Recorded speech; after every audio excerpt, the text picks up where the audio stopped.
Alright guys, welcome back to another video. Today's video is going to be about how to change oil in your vehicle. Specifically, this is on a 2003 Kia Sedona LX, I believe. And some of you that are out there may know that, know these vehicles really well, that I don't have fog lights, but I have a chrome grille and a couple other things. The LX model did not come with the chrome options. The EX did, if I ain't mistaken, or something like that. It came with chrome door handles and all the loaded stuff. Anyways, let's go ahead and open the hood. And very clean. I keep it clean. It's had a freshly tune up and everything. Intake gaskets. And on these, it's a very, very pain in the butt to change the rear spark plugs and spark plug wires. Because when I first got this vehicle, it had a misfire. Fixed the misfire, changed the air filter, put a new battery in, everything's good. So things you're going to need to change the oil: some rags, paper towels. You may need a wrench to take the oil filter off, depending on who put it on last and how tight to put it on, how long it's been on there. I'm not going to need this tool because I'm the one that changed the oil in this last time, so it should just come off with my hand because I tightened it with my hand. Some gloves so you don't get oil all over your hands. And I'm using Supertech Save 5W30. It's just a cheap brand, it's like $12. A whole 5-quart gallon. STP oil filter, part number S2808. Got it from AutoZone for about $5. I don't ever use Fram. I don't trust Fram. I don't like Fram. Had a vehicle a long time ago that it blew up on me one time, so I'll never ever go back to Fram again. Not now. Needless to say, on my Ford over there, it does have a Fram oil filter on it, but eventually I'm going to be changing that. Alright, so a couple tools, and I'll get those out in a minute and show you what we're going to need. You'll need a drain pan, a jack stand, a jack, 2 jack stands, and something to lay down on, cardboard or rubber mat like I've got. So let's go ahead and jack it up. And if you want to know how to jack up your vehicle, check out my other vehicle, how to jack up your vehicle properly. Check that out, and then I'll show you how to do that. So let's go ahead and jack up the van, and we'll go from there. Alrighty, so we got the vehicle jacked up. I got the tools out. Don't forget your safety glasses. Most important, especially when getting underneath the vehicle with all the, there might be oil and stuff leaking and everything like that. Now in this case, this vehicle has no leaks whatsoever.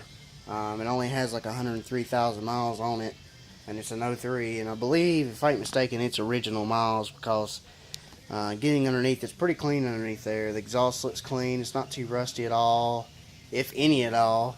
The oil pan looks good. The transmission's all clean. It's not really that dirty. It's just road dirty, like from road debris and all the dirt in the road and wintertime salt and stuff. Well, anyways, without further ado, let's go ahead and get underneath. You will need a 17mm socket and a ratchet to break the oil pan nut loose, bolt underneath. Get a pair of gloves, get your oil pan ready, you throw underneath. Just go ahead and throw that underneath. Get my glasses, and we'll go from there. Go underneath. Alright, so underneath, like I said, it's pretty clean underneath here, and there is something there, and I think that's from the exhaust.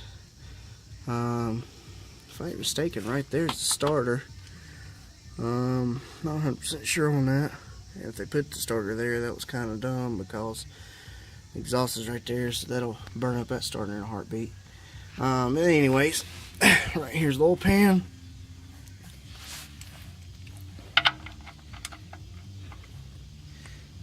Break it loose. It's worked loose. This oil's gonna be super hot. You can do this on a cold engine, or you can do this on a hot engine. It really doesn't matter, as long as the engine's set so that you've drove it for at least 30 minutes or more, so that way all the oil can come back down to the oil pan, so you can get all that nasty black oil or whatever out. You don't want to put that back in there. Oil filter is right there. It is very tiny. What's on it is a STP extended life mile oil filter. So let me go ahead and set the camera down because I can't do it with both hands. This oil is super hot. The engine's still hot, and I've had it sitting here for probably 30 minutes to an hour, and it's still hot. It's probably about 80 degrees out here, so that's not helping. And I got a storm coming. So, all right.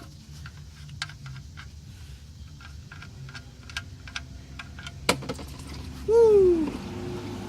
Right on schedule, right in the nick of time. And there is a screen inside that, so the oil goes through this if there's any kind of trash or particles in there. And not only that, there's the oil pan bolt. It's good not to lose that. And of course,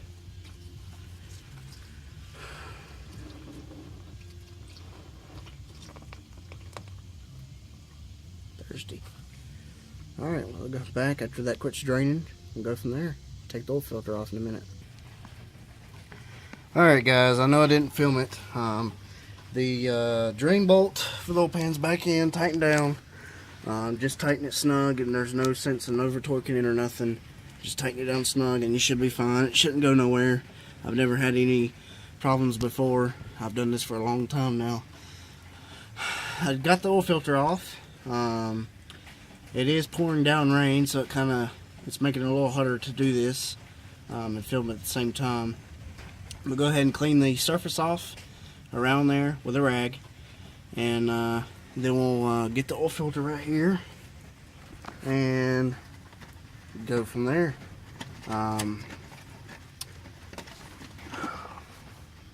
What you want to do is, I won't be able to probably film it. Like I said, clean the surface off. That little circle part on the outside, right where that black dot is, that whole surface part, clean it off with a rag or something like that.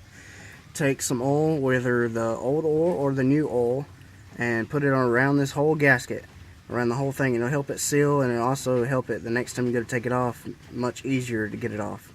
I did write the mileage on it. On every oil change I've always done, I've always wrote the miles on the vehicle whenever I changed it. So it's 103,824 miles when I'm changing it now. So let me go ahead and do that, and then we'll be right back. Okay, I'm going to try to film this with both hands, or one hand. The surface is cleaned. I've got a little bit of oil on it. You don't need much. So just go between here, like this. Put your hand in there. And it should just slide on. Don't cross thread it. And whenever you change the oil filter, make sure the gasket that I put oil on the top of this come off with the filter. If it doesn't, I've seen so many times I've had complaints, and I've had engines brought to me because they blew up, or they've had a massive oil leak after an oil change and they can't figure out why. And that's why, because people didn't check to see if the gasket come off with the oil filter and it was stuck on there, so you double layered it with two gaskets, and that's never good. Like I said, take pretty much snug like this is good. Yeah, that's snug. It ain't going nowhere. Alright, so let me get back up to the top. We'll go from there. Alright guys, so now that you've put the oil filter on, you put the drain plug back on, lower the vehicle, take the jack stands out. Now another one tip good to know is that if your oil filter goes straight up, something like what this one has, you can take the oil filter, and see my gasket's still on. It came off whenever I took the oil filter off. And pour oil in here and fill it up, and then you can put the oil filter on, and it'll keep it from dry starting so much. That way it'll have oil in there, and you'll have a even full level of oil on the dipstick. Now I believe this takes about 4.5 quarts, not quite 5, something like that.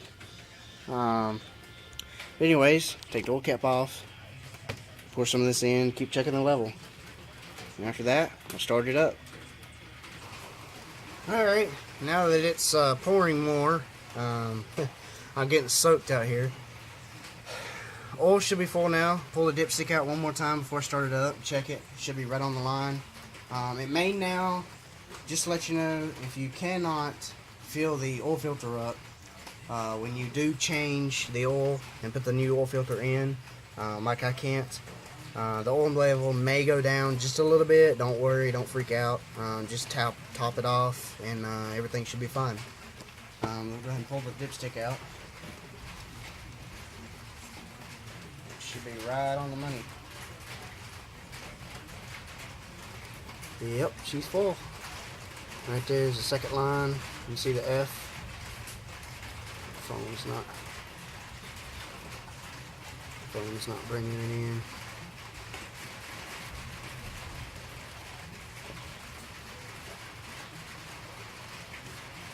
Anyways, it is full.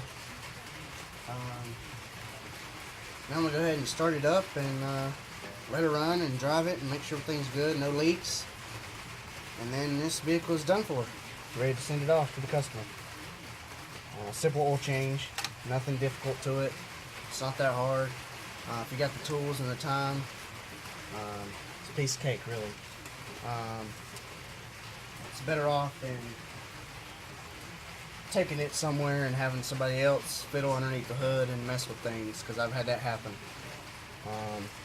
It's one of the reasons why I'm in the business I am now. I'm going to go ahead and fire it up.